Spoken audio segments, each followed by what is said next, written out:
Hello, guys. Marcis here, and are we live? Yes, yes, yes, we are. Okay. Uh, so I'm really excited to. Again, this is the second time we did a premiere episode a couple of days ago and went so very well. So we decided we need to share with all of you, and yeah, I'm really excited that launching this first episode of my blues podcast. The first guest is no one else than Chicago legend, longtime guitar player for Muddy Waters, Mr. Bob Margolin. Uh, during during the episode, Bob tried to play a guitar, and at one point, he didn't turn off his noise suspension, so Zoom compressed the sound for a bit and for some little parts. But I just hope you don't mind them because you can still get the Muddy Waters feel and Bob's sound and what he's doing. And so I know. I think. Well, first of all, let me say this. If let me know in the comments who's live, what's your name, where are you from, and I think let's get to the interview, right? Let me and here we go. Here we go. And Yes. and I don't know how it's going to sound when we try to do this, but let's see, okay? Okay. Sound all right? Yeah, sounds like blues, to me.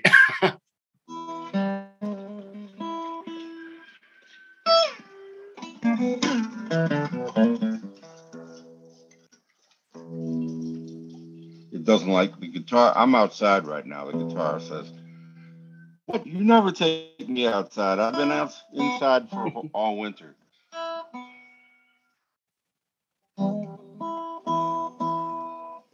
There it is. Sounds all right. Can you Yep. hear it well? Yeah, I can hear it real well. Okay, well, I'll just sit here and hug this and we can keep talking. Okay. So you were talking about also those stories and something, maybe one highlight or something on your mind that you could share with our students and audience about those, backstage stories of blues. Ooh. Uh, I don't have any one thing that I can just call up like that. Uh, but I did have the opportunity when I first joined Muddy Waters Band. I did not live in Chicago, and I never did live in Chicago.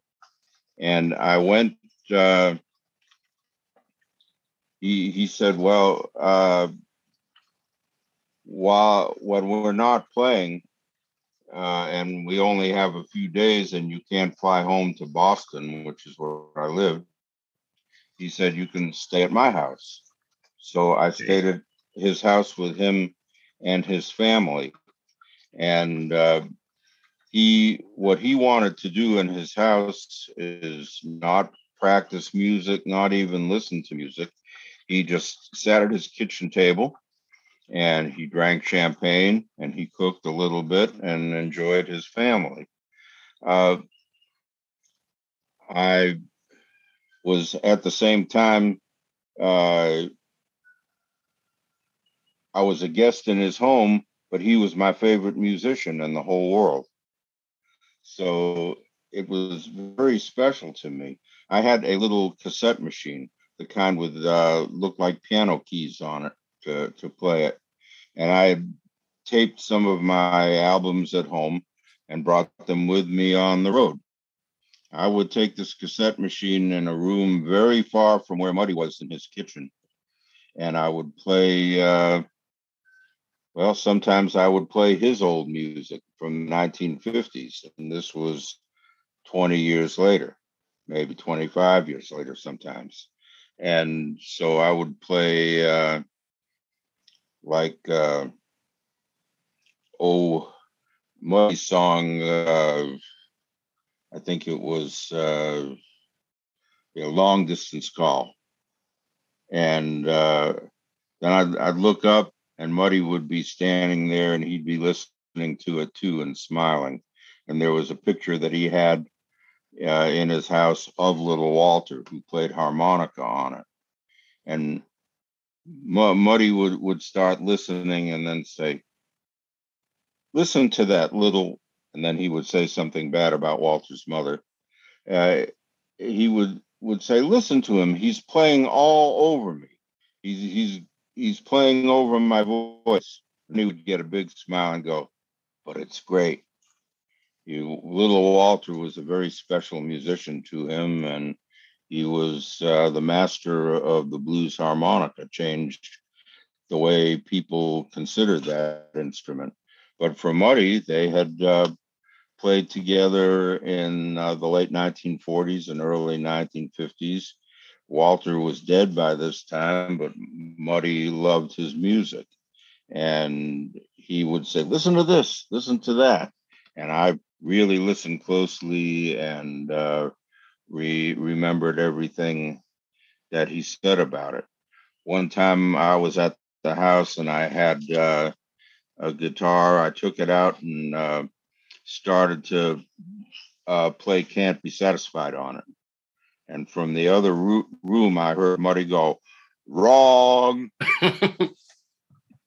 And he came in and I said, "Well, why don't you take the guitar and show me how to play it?" And he wouldn't do that. He said, "I'm too old to teach her." And then he said something about my mother. But he said that he would sing the parts to me until he couldn't, and I would try to play them until he couldn't say wrong anymore. And that's as deep and intimate a guitar lesson as I could get. Yeah, I believe so. It was those type of things were a thrill. And you know what? I didn't even have a smartphone to make a video,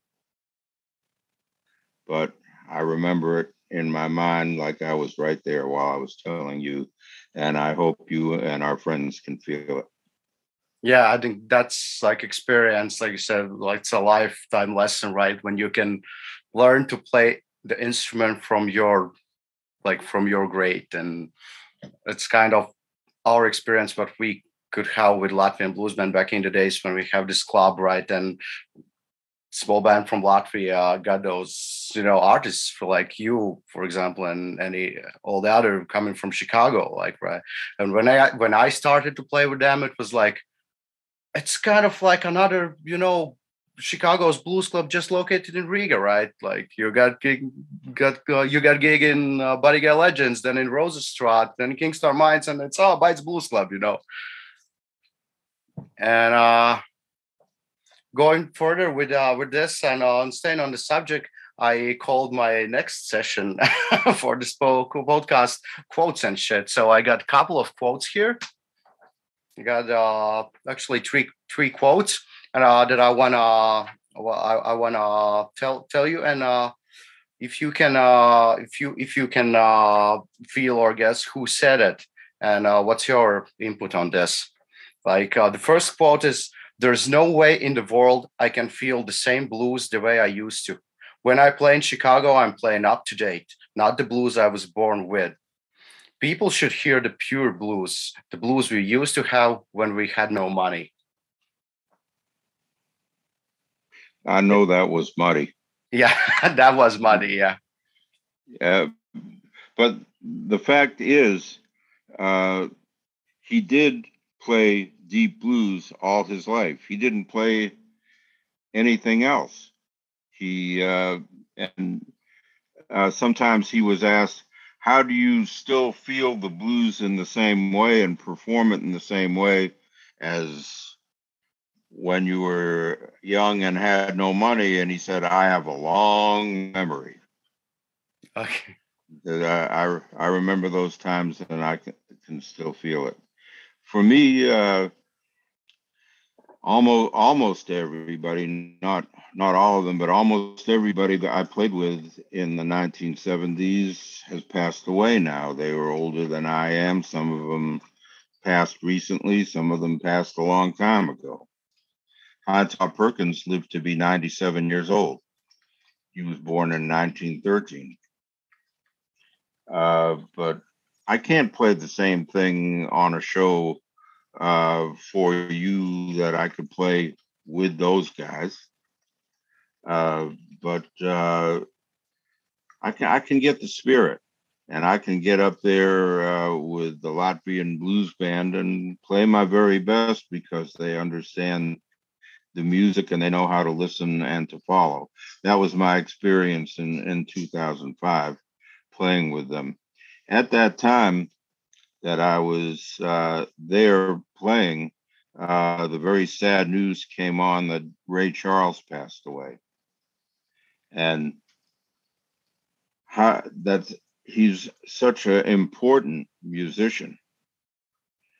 Uh, I, uh, I was just moved with sadness and feeling, but it made me want to have a good time with his music with the Latvian blues band. So get up and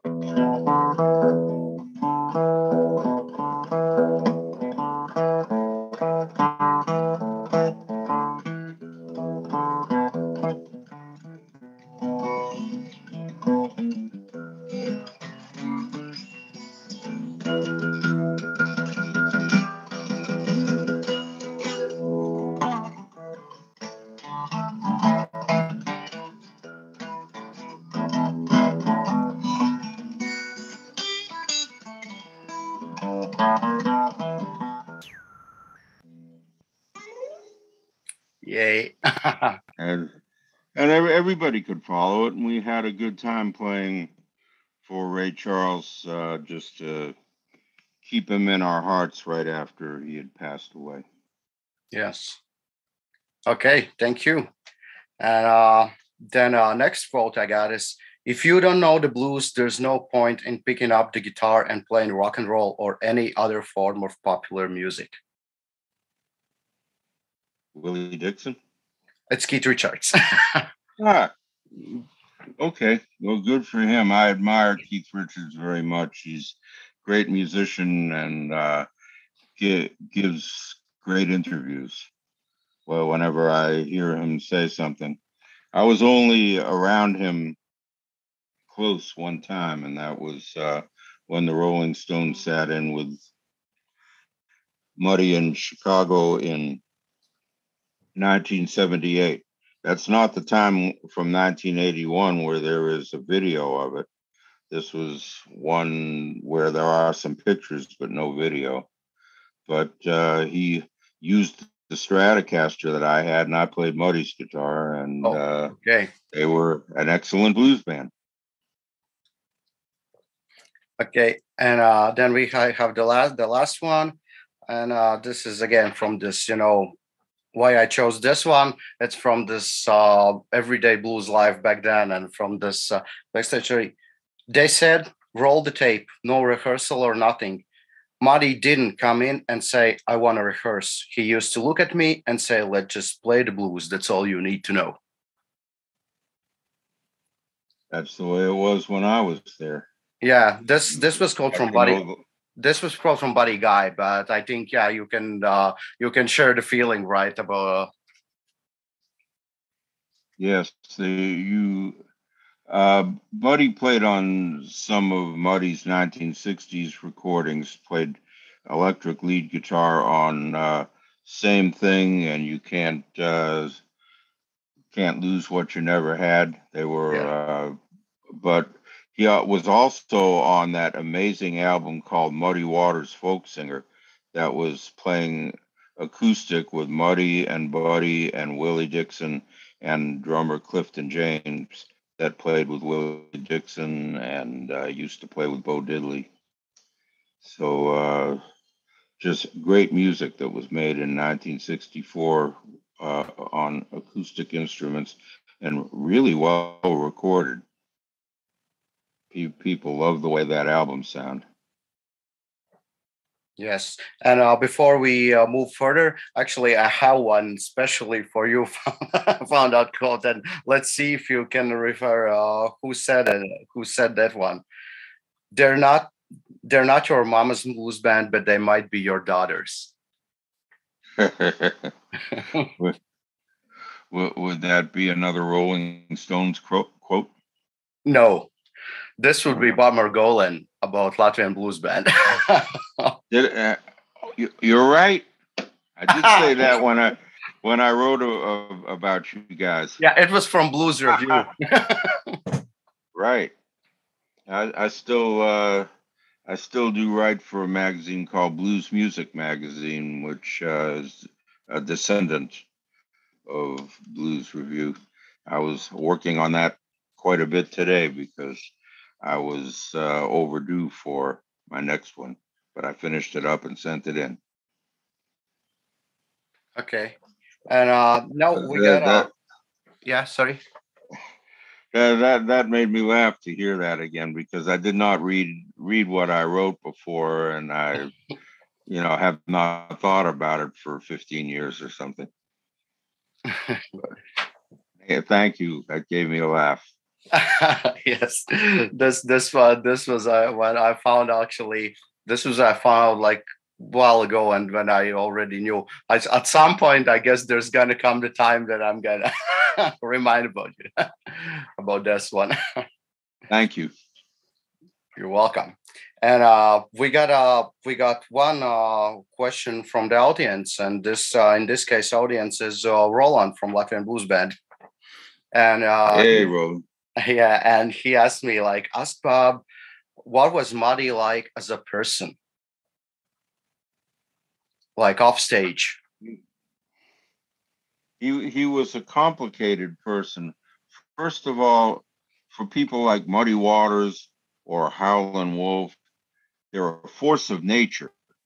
You don't even think of them as a person. You think of them the same way you think of as a storm on the ocean that knocks everything out of the way, or can is so powerful it could kill you. But he was a human being, and he liked to relax. He liked to eat. He liked to drink. He was a very romantic soul. He loved and appreciated women very much, and he he didn't practice his music, at least not at the time I knew him, which was starting at the age of 59. And he just wanted to play on the bandstand. He never even touched his guitar at home. But he was very thoughtful. He didn't speak in plain in the same kind of English language that a very educated person would. He came up in Mississippi, and he had his own ways of expressing things, and it was just interesting to hear his observations about life, and he gave wonderful interviews too, which you can find online now. I see just search Muddy Waters interview on YouTube, and you'll see some from all different parts of his life. I saw some from after the last time I saw him alive, and it was like I got to see him one more time and hear him speak. So I enjoyed that a lot. But he was a human being too, not just a force of nature, and he would sometimes get angry and sometimes be very happy and share that joy with everybody around him. And then Roland says, is there a lesson you can share on your mind that you musical or non-musical that you definitely learned from Marty, staying with him or playing with him? Well, I was in a situation where I was on stage next to him playing a part that would back him up, but he would play slide guitar. And he really he played it beautifully. He had his own style of slide guitar. He had learned how to play in open tuning in Mississippi. And when he came to Chicago in the 1940s, younger man that became one of his musical partners, Jimmy Rogers, taught Muddy how to play in standard tuning. But Muddy still wanted to play slide. And so he played slide in standard tuning really, really well. And when he started doing it on an electric guitar, it got people excited because it was loud and aggressive. Still, I asked him, what do you prefer, an acoustic guitar or an electric guitar? And he says, oh, acoustic. You can get much more out of an acoustic guitar.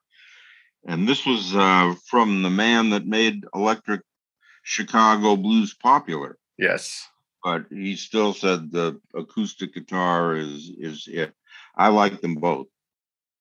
I'm very happy and comfortable with either one of them. But right now, I'm in love with this one, and it does not mind if I spend the night with another guitar. Okay. It's Thank okay. you. So would you like me to play something in Muddy slide style for you?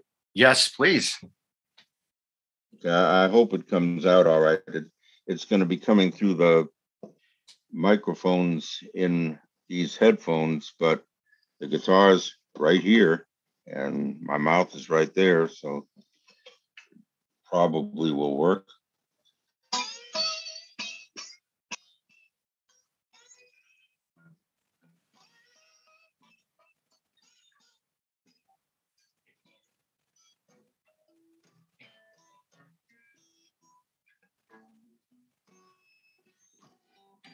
Sail on, sail on, my little honeybee, sail on.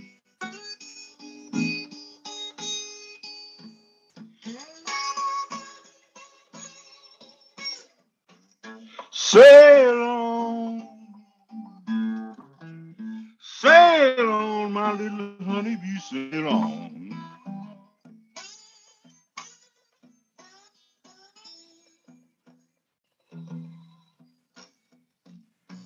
You're gonna keep on sailing till you lose your happy home.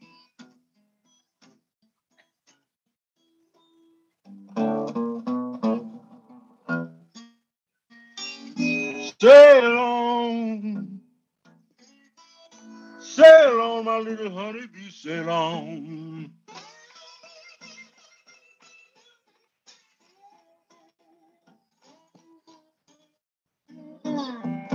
Sail on,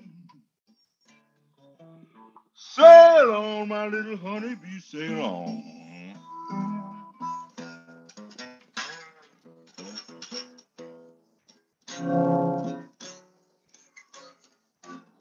I don't mind you sailing, but please don't sail so long. All right.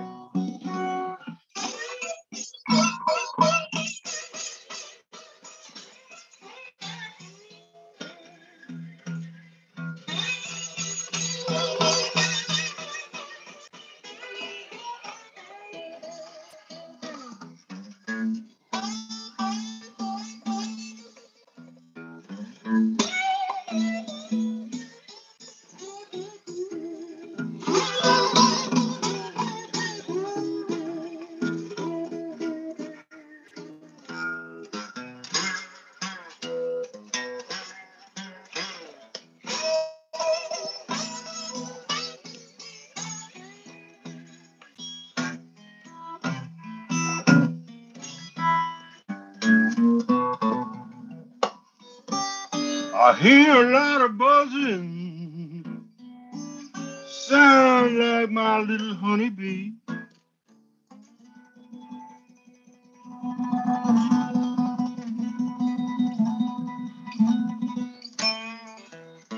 I hear a lot of buzzing, sounds like my little honeybee.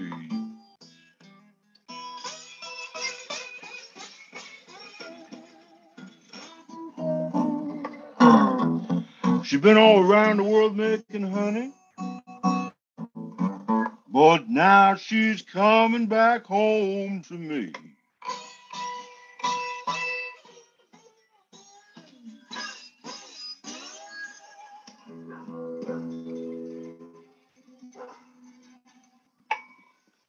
Keep it down, puppy.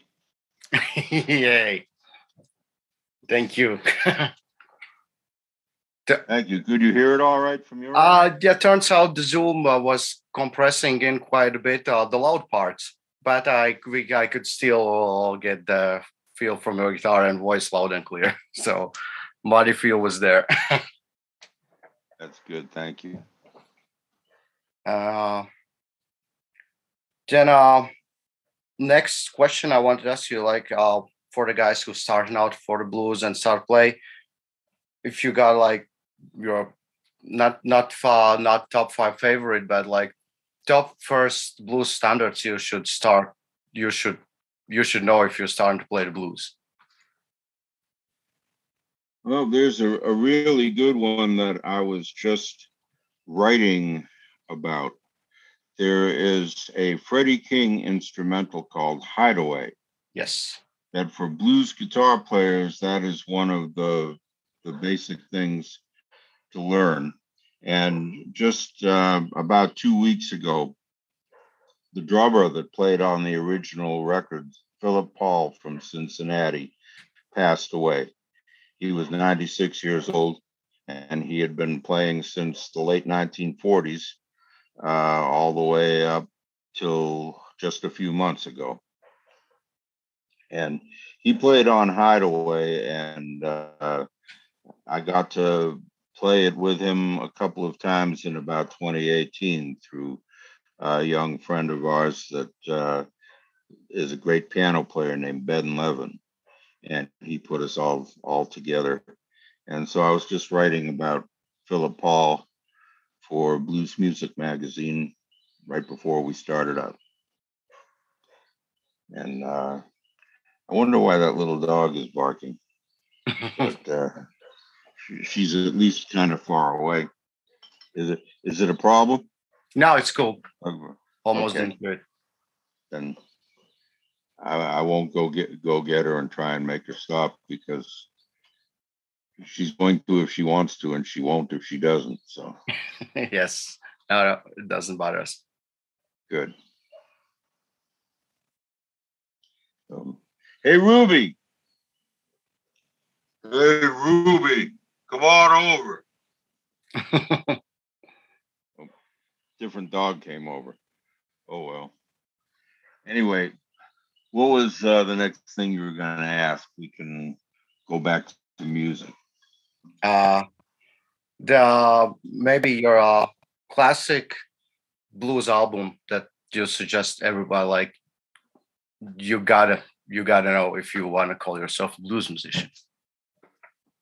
Well, everybody, for answering that question, not everybody, but a lot of people say the best live blues album is B.B. King live at the Regal from a theater show in 1964. And you can hear how the audience and the band work together. You can hear the entertainment and just the deep blues music of B.B. King doing his best with a great band with horns and just great musicians. And that's a good one to listen to. Also, Muddy Waters live at Newport in 1960 is an excellent live album. And the Chicago blues people are some of my favorites. So you can buy collections by Little Walter, Jimmy Reed, Jimmy Rogers, Howlin' Wolf, Elmore James, amazing slide guitar player and singer.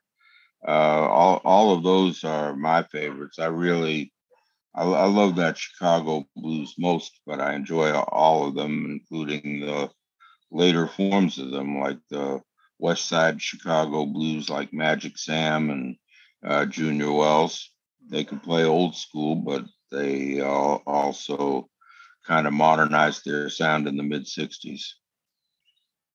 So I enjoy listening to all of those things when I want to go back for older albums, but there are just many guitar players of all ages and races and just blues musicians that can just really play. And they're from very young ones, like, on my mind is the young man I was just talking about, Ben Levin, great piano player, but he's got an old soul. He sounds like he's from New Orleans in 1960 or 55 or something. Okay. It's pretty cool. And what are you doing when you're not playing blues? Trying to get my dog to stop barking. But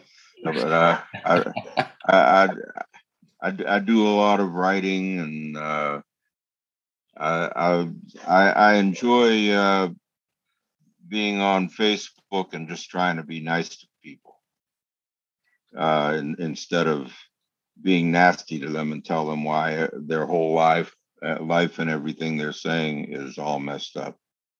I just try to be nice to them, and that's kind of easy to do from home.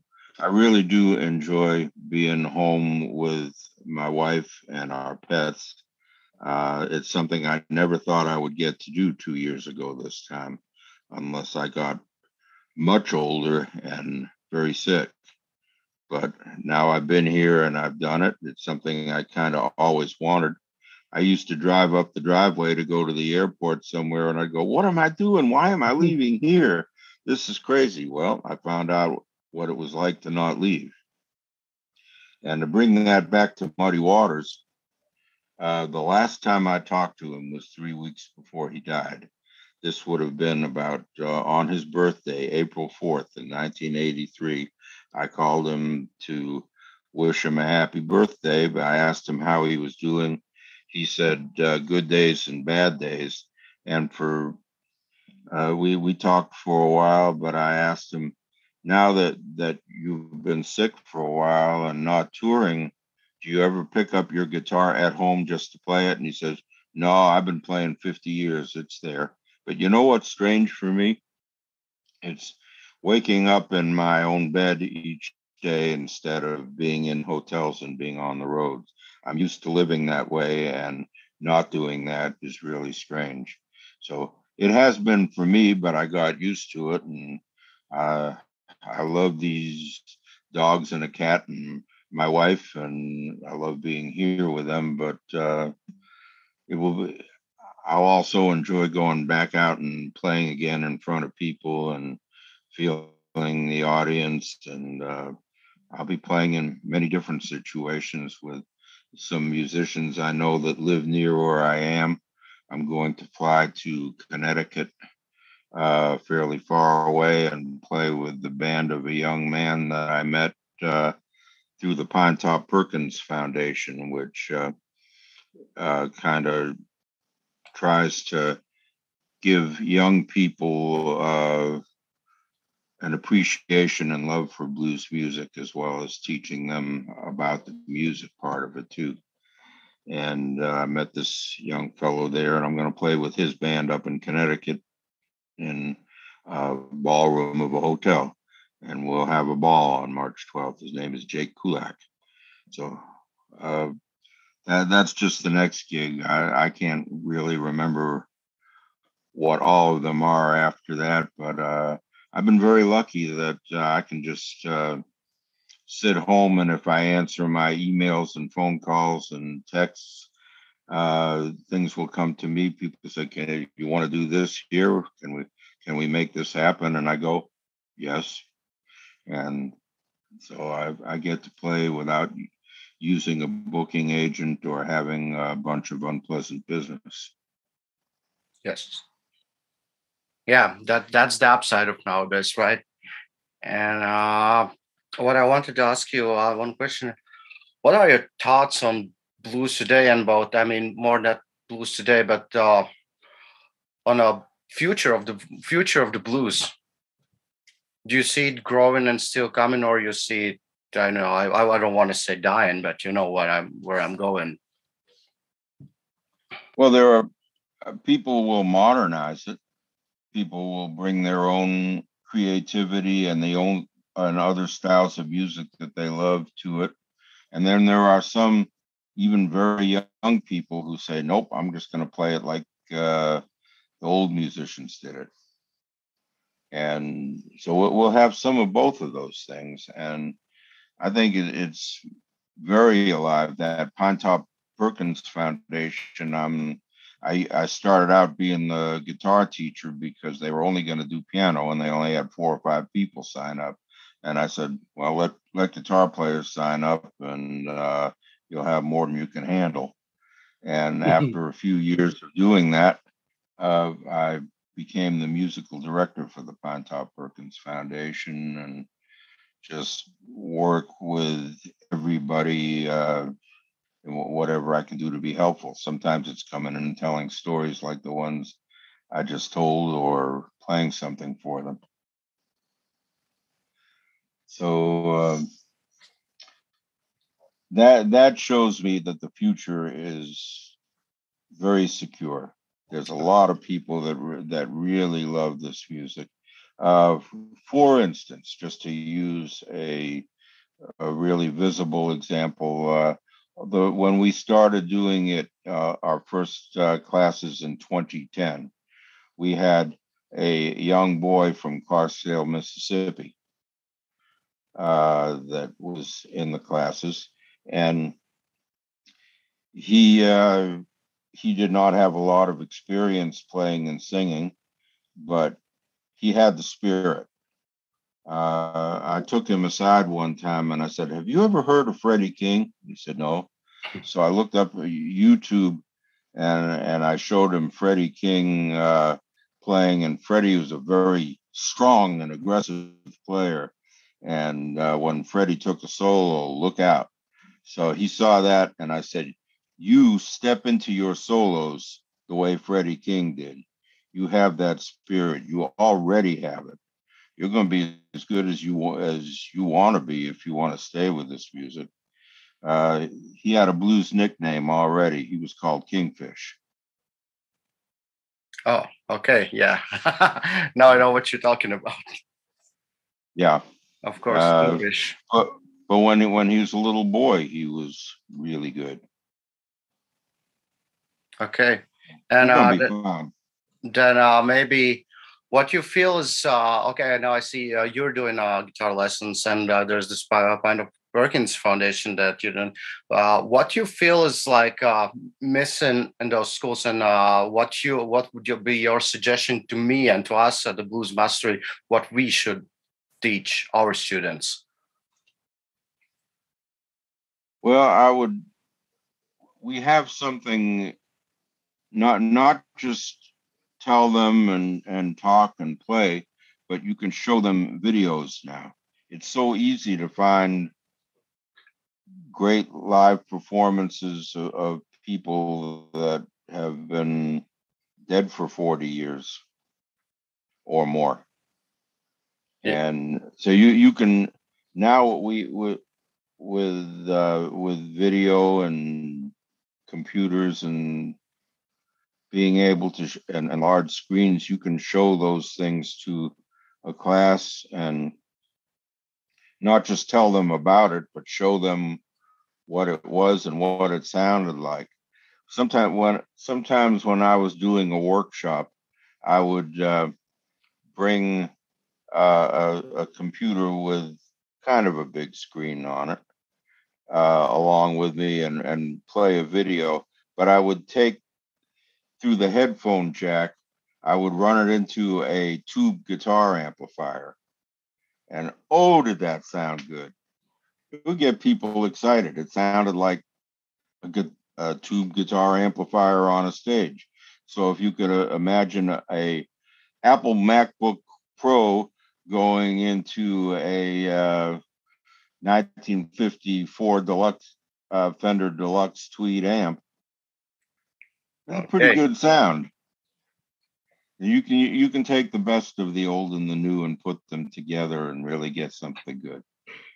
By the way, yeah, talking about the videos, like just pretty recently, I came across the video on YouTube where there was Jimmy Vaughn and Albert Collins sitting with their Mm-hmm. guitars and watching T-Bone Walker on TV, and they were watching and like, oh man, you know, his sound and everything, and they were like so excited to watch them, and they're both, for me, they're like legendary, you know, each with their own character, like so blues guitar players, and seeing them just sitting by TV and, you know, almost crying of T-Bone Walker, you know.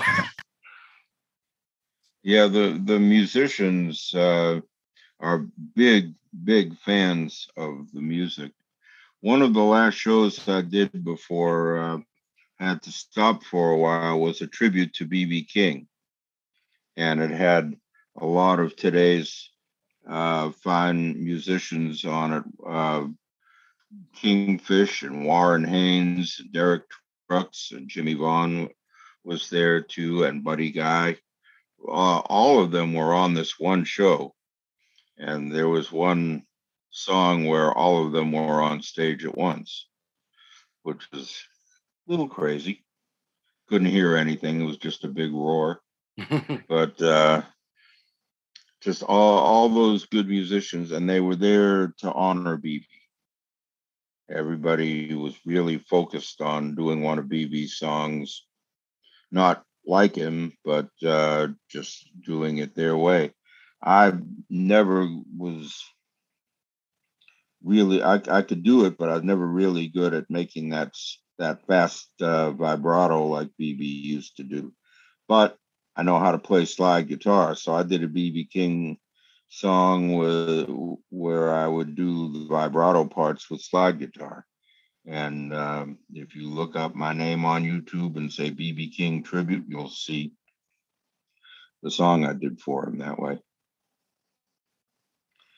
I was before the show, I was asking Derek Trucks. I said, "Are you going to use slide on your part?" He said, "I hadn't thought about it. Probably."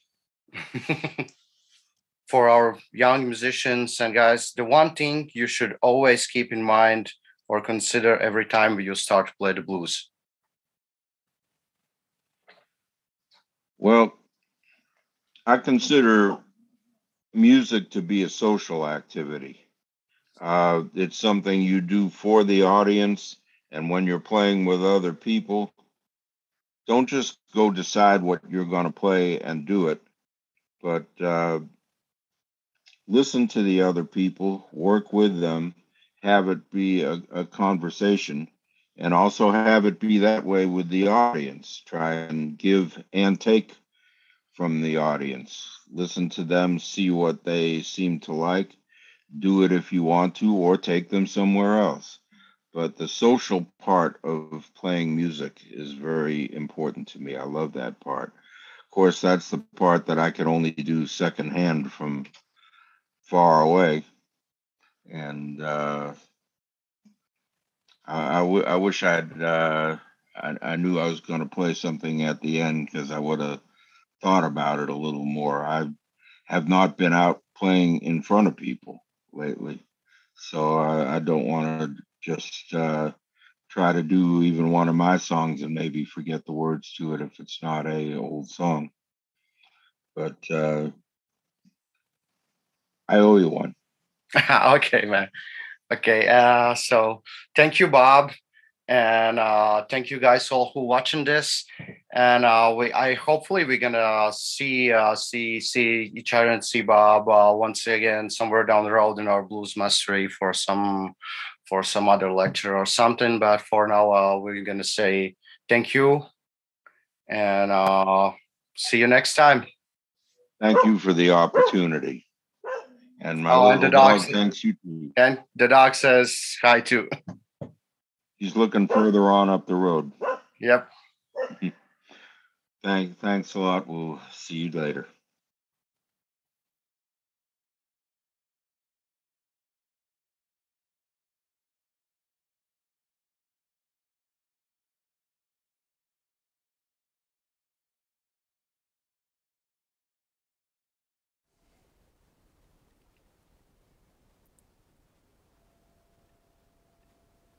Okay, so I guess we're back.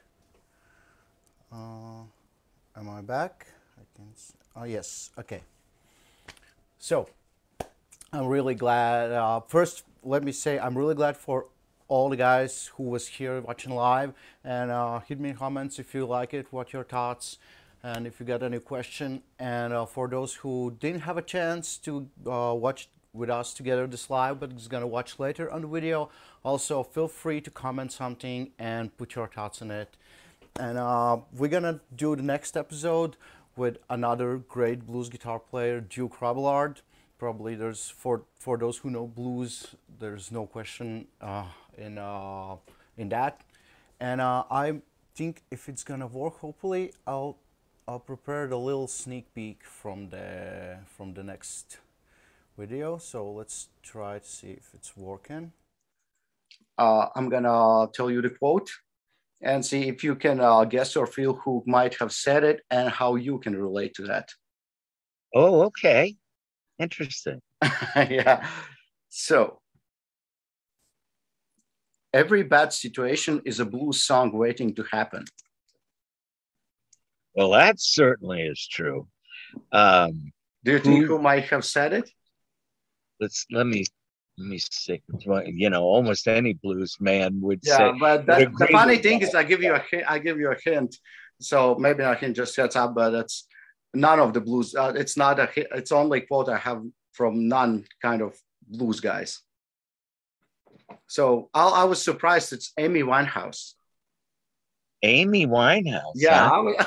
I was surprised. Wow, Too, I would never guess that. Yeah, same here. But she certainly knew about the blues. That's for sure. But that's interesting. Very interesting. Yeah. So, I would have been guessing that for days. Of course, that's why I stopped it here. And so you totally agree with that, right? Oh yeah, yeah. But I would have been guessing that for days. Of course, that's why I stopped it here. And so you totally agree with that, right? Oh yeah, yeah. So. This was from the next episode with Duke Robillard, so stay tuned, and it's gonna be on. Let me check which date it says. March 20. We're gonna do next live episode, and yeah, let's keep the blues alive. And okay, I have an idea. Let me leave you. Let me leave you with a blues, with a little blues, some kind of muddy style.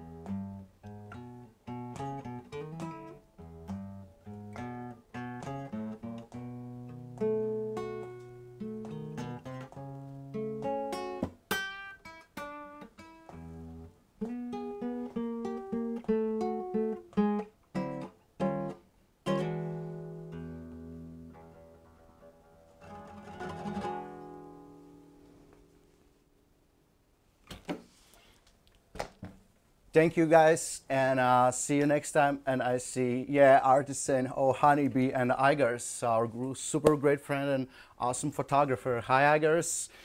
And yeah, I'm excited. I'm excited to see you two here and all of you. So thank you one more time for watching. Real thank you, and let's I hopefully see you all and even more people next time we're live. So keep the blues alive and see you next time. And I have to find where to end this video. Okay, now we're good. Bye.